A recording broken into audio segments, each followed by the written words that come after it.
অনেকে বলে হুজুর বিমান হামলায় মারা গিয়েছে, বিমান জ্বলে পুড়ে ছাই হয়ে গিয়েছে, তার কবর কোথায়? তার আত্মাটা যেখানে আছে ওই জায়গায় প্রশ্ন আছে না নাই?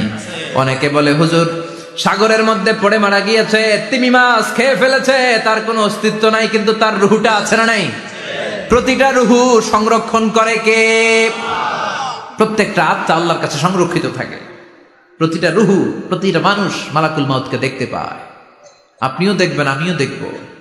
মুমিনদের কাছে এসে মালাকুল মাউত একজন যুবকের বেশে সাদা ধবধবে জুব্বা পরে সুগন্ধি মেখে মুমূর্ষু ব্যক্তির শিয়রে বসে বলে, ইয়া আইয়াতুহান নাফসুল মুতমাইন্নাহ, হে প্রশান্ত আত্মা, উখরুজি ইলা মাগফিরাতুল্লাহি ওয়া রিদওয়ানি, আল্লাহর ক্ষমা আর দয়ার দিকে বের হয়ে আসো।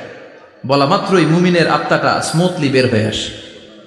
কাফান মিন আকফানিল জান্নাহ, হানুত মিন হানুতিল জান্নাহ, জান্নাত থেকে আনা সুগন্ধি কাফনের মধ্যে পেঁচিয়ে তিনি রূহটাকে নিয়ে ইল্লিনে চলে যায়। সরাসরি দেখে মালাকুল মাউতকে। আর যারা ইসলাম বিরোধী, কোরআন বিরোধী, তাদের সামনে এসে মালাকুল মাউত ত্রাস সৃষ্টি করে। আগে ধমক। হাইওয়েতে মাঝে মাঝে ডাকাতি হয় না? বাসগুলোর মধ্যে যখন ডাকাতি হয়, বাসে থাকে 50 জন, ডাকাত ঢুকে 5 জন, এই 5 জনের ভয়ে সবগুলো পেশাব করে দেয়। কারণ ত্রাস সৃষ্টি করে। এসেই চাইনিজ কুড়াল দিয়ে আগে কুবায় দেয় 4-5 জনের। রক্ত দেখে কি দেওয়ার সব আগে রেডি করে রাখে। মালাকুল মাউত এসে কাফের, নাস্তিক, মুশরিকদের সামনে সেরকম একটা ত্রাস সৃষ্টি করে। ভয়ে লোকটা কাঁপতে থাকে। ওর কাছে ভদ্র ভাষায় কথা বলে না, সুন্দর জামা পরে আসে না, কালো কুচকুচে চেহারা, ভয়ঙ্কর একটা রূপ নিয়ে, আকৃতি নিয়ে ইসলাম বিরোধীদের মাথার সামনে আসে। দুর্গন্ধযুক্ত চেহারার দেহ নিয়ে ধমক দিয়ে বলে, ও পাপাত্তা, ইয়া আইয়াতুহান নাফসুল খাবিসা উখরুজি ইলা গাদাবিল্লাহ, হে পাপাত্তা, আল্লাহর রাগ, ক্রোধ আর গজবের দিকে বের হয়ে আয়। মুমিনের আত্মা বলার সাথে সাথে যেমনি মুমিনের দেহ থেকে বের হয়ে জান্নাতি কাফনের ভেতরে ঢুকে, কাফেরদের আত্মাও কি এরকম তাড়াতাড়ি বেরোতে চায় নাকি? কাফেরদের আত্মা বেরোতে চায় না। ডানে দৌড়, বায়ে দৌড়, সামনে দৌড়, পেছনে দৌড়, আহা, দৌড়াদৌড়ি করে। মালাকুল মাউত এটাকে টেনে হিচড়ে, একটা জীবিত ছাগলকে জবেহ না করে, জবাই না করে, তার চামড়া উল্টার দিকে টেনে হিচড়ে বের করলে ছাগলটা যত কষ্ট পায়, এর চেয়ে কমসে কম 70 গুণ বেশি কষ্ট দিয়ে কাফের, মুশরিক আর গাদ্দারদের রূহ কবজ করা হয়। আল্লাহ, এই পরিস্থিতি থেকে তুমি আমাদের বাঁচাও। মুমিনদের রূহ যেমনি কবজ হয়, ওইভাবে রূহ কবজের ব্যবস্থা করে দিও। ইমানের মৃত্যু নসিব করে দিও, শাহিদি মৃত্যু নসিব করে দিও। আমাকে শহীদ করে সেই মিছিলে শামিল করে নিও, যে মিছিলের নেতা মীর হামজা, খোবায়েবে খাব্বাব, আল্লাহর কাছে ছিল অতি প্রিয়, শামিল করে নিও। আমাকে শহীদ করে সেই মিছিলে শামিল করে নিও। পড়েন আমিন। আরো জোরে পড়েন আমিন। তার মানে বিমান দুর্ঘটনায় হোক, কিংবা লঞ্চ ডুবিতে হোক, কিংবা আগুনে পড়ে হোক, কিংবা আত্মঘাতী হামলায় হোক, যে যেখানেই মারা যায়, কবরের 3টা প্রশ্ন তার জন্য আছে না নাই? ইসলাম বিরোধীদের জন্য প্রশ্ন 3টা, আপনারা যারা মুমিন তাদের জন্য 4টা, আপনাদের জন্য একটা বেশি। আলহামদুলিল্লাহ কোন? কবরে এসে প্রথম প্রশ্ন করবে, মুনকার নাকির যখন চলে আসবে, 40 কদম যখন আত্মীয় স্বজনরা লাশটাকে কবরের মধ্যে দিয়ে 40 কদম চলে যায়, তখনই ফেরেশতা চলে আসে। আহা, শেষ, সব শেষ।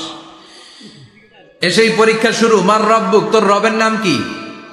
চিল্লায় বলেন, আমাদের রবের নাম কি? আমরা বলবো রব্বি আল্লাহ, আল্লাহ আমারে রব। দমে দমে তনু মনে তারি অনুভব। পড়েন, আল্লাহ আমারে রব। তোমার দুনিয়াতে আমি যেদিকে তাকাই, অথই নিয়ামতে ডুবে আছি সবাই। পাখপাখালির গানে শুনি তাসবিহ কল রব, তাসবিহ কল রব, আল্লাহ আমারে রব। প্রথম প্রশ্ন, তোমার রব কে? আমরা বলবো আমাদের রব আল্লাহ। দ্বিতীয় প্রশ্ন, ওমা দীনু, তোমার ধর্মের নাম কি? আমরা কি বলবো? তৃতীয় প্রশ্ন, বিশ্বনবীর চেহারা দেখিয়ে বলা হবে, আতারিফু হাদার রাজুল, এই লোকটারে চিনো নাকি? আমরা বলবো চিনি, আমাদের প্রাণের নবী, ঠিক কিনা? চাঁদের চেয়ে সুন্দর তুমি নবী আমার কমলিওয়ালা, দু জাহানের বাদশাহ তুমি প্যারা নবী সাল্লে আলা, চাঁদের চেয়ে সুন্দর তুমি নবী আমার কমলিওয়ালা, ঠিক কিনা? তিনটা প্রশ্নের যথাযথ উত্তর যখন দিয়ে দিলেন, আপনার জন্য অতিরিক্ত আরেকটা প্রশ্ন করা হবে, ওয়ামা ইলমুক, তোমার নলেজ কি? তিনটা প্রশ্নের উত্তর যে তুমি করতে পারলা, কিভাবে পারলা, কেমনে জানলা? নকল করে বলছো নাকি জেনে বুঝে আসছো? নকল হয় না? এখন মনে হয় এগুলো একটু কমছে। একটা সময় ছিল অনেক নকল হইতো, পাঞ্জাবের ভিতরে নকল, পকেটে নকল, টুপির ভিতরে নকল, মৌজার ভিতরেও নকল, এমনকি মেয়েরাও নকল করে পরীক্ষার হলে আসে না নাই? স্কেলের মধ্যে লিখে নিয়ে যায়, হাতের মধ্যে লিখে নিয়ে যায়, ওড়নায় লিখে নিয়ে যায়, কাপড়ে লিখে নিয়ে যায়, আসে না নাই? ফেরেশতারা বলবে নকল করছো নাকি? কেমনে জানলা? তিনটা প্রশ্নের উত্তর তুমি কেমনে বললা? আল্লাহ তোমার রব, ইসলাম তোমার ধর্ম, এই লোকটা বিশ্বনবী, কেমনে চিনলা? আপনাকে তখন বলতে হবে আমি কোরআন থেকে শিখেছি, আমি হাদিস থেকে শিখেছি, আমি ইসলাম জেনে বুঝে মেনেছি, আমি আন্দাজে কোথাও ঘুরি নাই। চিল্লা এখন ঠিক কিনা? আপনাকে বলতে হবে, এজন্য শিখতে হবে, প্রতিনিয়ত ইসলাম সম্পর্কে জানতে হবে, আখের গোছাতে হবে, জীবনটাকে আলোকিত করতে হবে। চিল্লায় বলেন ঠিক কিনা? চারটা প্রশ্নই যখন হয়ে গেল, ফেরেশতারা বলবে আহলান ওয়া সাহলান ওয়া মারহাবান বিক, খোশামদেদ, কংগ্রেচুলেশন, খোশামদেদ, কংগ্রেচুলেশন, সব প্রশ্নের উত্তর তুমি পেরেছো। ফায়ুফসাহু লাহু কবরুহু ৭০ যিরান, আপনার কবরটারে ৭০ হাত লম্বা করে দেয়া হবে। ওয়ায়ুফতাহু লাহু বাবুন ইলাল জান্নাহ, আপনার কবর থেকে জান্নাতের দিকে দরজা খুলে দেয়া হবে। ওয়ায়ুলবাসু মিন লিবাসি আহলিল জান্নাহ, জান্নাতের দুইটা রেশমি কাপড়ের পোশাক এনে আপনারে পরিয়ে দেয়া হবে। আর বলা হবে নাম কানাউ মিলা আরুস, ঘুমাও, sleep, you should get some sleep now, তোমাকে লম্বা সময় পাড়ে দিতে হবে, ঘুমাও। কানাউ মিলা আরুস, যেমনি বর বাসর রাতে আরামসে ঘুম দেয়, বাসর রাতে যেমনি বর কনেকে নিয়ে মধুর ঘুম দেয়, তুমিও ঘুমাও, কেউ তোমার ঘুম ভাঙবে না। কিয়ামতের জন্য ইসরাফিলের সিংহায় যে ফুৎকার আছে, ওই ফুৎকার ছাড়া কোনো কিছুই তোমার ঘুম ভাঙাতে পারবে না। আলহামদুলিল্লাহ পড়েন।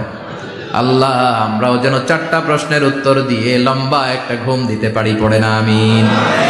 ওয়াম্মাল কাফির ওয়া আহলুশ শিমাল, আর ইসলাম বিরোধী যারা, তাদের সামনে আসবে মালাকান আসওয়াদান আজরাকান, কৃষ্ণ বর্ণের দেহ, নীলাভ বর্ণের দুটো চোখ, গায়ের রং কালো, চোখের রং নীল, দেখতে কেমন লাগে? আলিফ লাইলার ভূতের মতো, তখন গায়ের রং কালো, চোখের রং নীল। ফেরেশতা দুইটা আসবে, এসে ত্রাস সৃষ্টি করবে, এসে বলবে বল তোর রবের নাম কি? মার রব্বুক। মুশরিক, কাফের, নাস্তিক এরা বলবে আমি জানি না আমার রবকে, আমি জানি না, আমি তো আজীবন শুধু চেয়ার করেছি, মদ খেয়েছি, আমি ধর্ষণে সেঞ্চুরি করেছি দুনিয়ার বুকে, আমি টেন্ডারবাজি করেছি, চাঁদাবাজি করেছি, আমি মাস্তানি করেছি, আমার দাপটে এলাকার ইসলাম প্রিয়রা বাসায় ঘুমাতে পারে না। আমি ছিলাম টেন্ডারবাজ, আমি ছিলাম গডফাদার, সন্ত্রাসীদের লিডার, আমি ছিলাম ডন 1 2 3 সব, আমি ছিলাম ডনের ডন, আমি ছিলাম মাস্তান, রংবাজ, রব টপ কি আমি তো জানি না। লাদ্রি লাদ্রি, আমার জিজ্ঞেস করো না। আবার প্রশ্ন করা হবে ওয়ামা দীনুক, তোর ধর্মের নাম কি? বলবে লা আদরি, আমার কোনো ধর্ম নাই, আমার কোনো ধর্ম নাই, আমি শুধু মৌজ মাস্তিতে ছিলাম, আমি আনন্দ ফুর্তি করেছি, ইসলাম নিয়ে আমার মাথা ব্যথা ছিল না, আজীবন ইসলামরে আমি বাস দিয়েছি। চিল্লায় বলেন ঠিক কিনা? ইসলাম বিরোধীদের সাথে ছিল আমার চলাফেরা, আমার সব সাঙ্গপাঙ্গ ছিল গুন্ডা, বদমাশ, ইসলাম বিরোধী।